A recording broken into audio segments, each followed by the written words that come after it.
Marilyn Munro అనేటువంటి ఒక స్త్రీ, ఆమె చాలా అందగత్తె, అలాగే ఒక మంచి నటి, అలాగే ఆమె ఒక మంచి సింగర్ కూడా. ఆమె తన అందాలతో ప్రపంచాన్నంతటిని ఆశ్చర్యపరిచి ఉర్రూతులూగించింది. అయితే అలాంటి ఉన్నతమైనటువంటి సౌందర్యము కలిగినటువంటి ఒక మోడల్ గా ఉన్నటువంటి యొక్క మార్లిన్ మాన్రోని అమెరికన్ ప్రెసిడెంట్ అయినటువంటి జాన్ ఎఫ్ కెనడీ అనేటువంటి ఆయన వివాహం చేసుకోమని అడిగాడు. అంటే ఆమె స్థాయి ఎంత గొప్పదో మీరు ఆలోచించారు. అలా అడిగినప్పుడు ఆమె ఏముందంటే, మీరు ఆ యొక్క అమెరికా దేశానికి మాత్రమే ప్రెసిడెంట్ గా ఉన్నారు, కానీ నేను ప్రపంచంలోనే అందగత్తిగా ఉన్నాను, నేను మిమ్మల్ని వివాహం చేసుకోను అని ఆ వ్యక్తిని తిరస్కరించడం జరిగింది. అనేక కష్టాలను ఆమె భరించి అధిగమించి ఒక ఉన్నతమైనటువంటి స్థితికి ఆమె రావడం అనేది జరిగింది. అయితే అలాగా ఒక మోడల్ గా, ఒక నటిగా, ఒక సింగర్ గా ఉన్నటువంటి ఈ యొక్క మార్లిన్ కి ఒకనాడు ఒక ప్రపంచ ప్రఖ్యాతి గాంచినటువంటి దైవ సేవకుడైనటువంటి డాక్టర్ బిల్లీ గ్రహం గారు ఫోన్ చేశారు. బిల్లీ గ్రహం గారు ఫోన్ చేసి,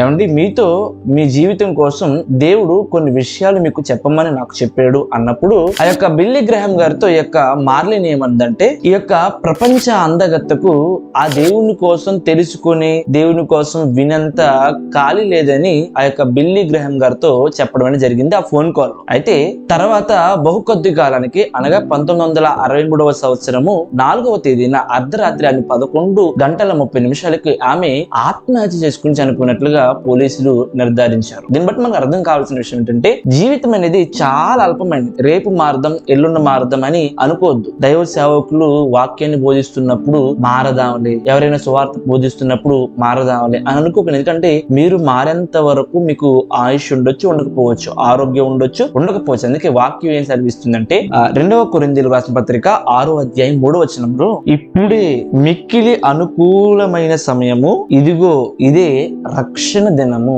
ఆ బిల్లీ గ్రహం గారు ఆమెకు ఫోన్ చేసినప్పుడు ఆమె గనక ఆలోచించి ఆలకించి తను తాను మార్చుకుంటే జీవితం వేరేగా ఉండేది. కానీ ఆమె, నేను చాలా బిజీగా ఉన్నాను, నాకు అంత ఖాళీ లేదు, బహుశా తర్వాత మారదాంలే, ఆమె అలాంటి సమాధానాలు ఆయన చెప్పి ఉండొచ్చు. తద్వారా ఏమైందంటే, తమ యొక్క జీవితాన్ని, తమ యొక్క రక్షణను ఆమె కోల్పోయింది. కాబట్టి గమనించండి ప్రియులారా, మారదామని ఇప్పుడు అనుకోకండి. ఎందుకంటే వాక్యం సెలవిస్తుంది, ఇదే అనుకూల సమయం, ఇదే రక్షణ దినం. కాబట్టి జీవితం ఎప్పుడు ఎక్కడ ఎలాగా ముగిసిపోతుంది ఎవరికి తెలియదు. యాక్టర్ అయినా, డాక్టర్ అయినా, ధనవంతుడైనా, బలవంతుడైనా, శాస్త్రవేత్త అయినా, ఎవరైనా సరే సామాన్యుడి నుండి శాస్త్రవేత్త వరకు తప్పించుకోలేనిది ఏదైనా ఉందంటే మరణం. అది ఎక్కడ ఎలా ఎవరికి సంభవిస్తుంది ఎవరికి తెలియదు. కాబట్టి మ్యారిలిన్ మాన్రో చేసినటువంటి యొక్క తప్పిదాన్ని మనం ఎవరు కూడా ఎప్పుడు చేయొద్దు. ఇప్పుడే మారదాం. దేవుడు ఇస్తున్నటువంటి ఆయుష్ ఆరోగ్యాన్ని సద్వినియోగం చేసుకుని మనందరం కూడా క్రీస్తును అంగీకరించి మనం మరణానంతరం దేవునితో పాటు పరలోక రాజ్యములు మనందరం కూడా ఆ మహామహిమలో క్రీస్తు ప్రభుల వారితో కలిసి ఉండే ఆ యుగయుగాల జీవితాన్ని దేవుడు నాకును, నా కుటుంబ ప్రజలను, మీ అందరికీ కూడా దేవుడు అనుగ్రహించును గాక.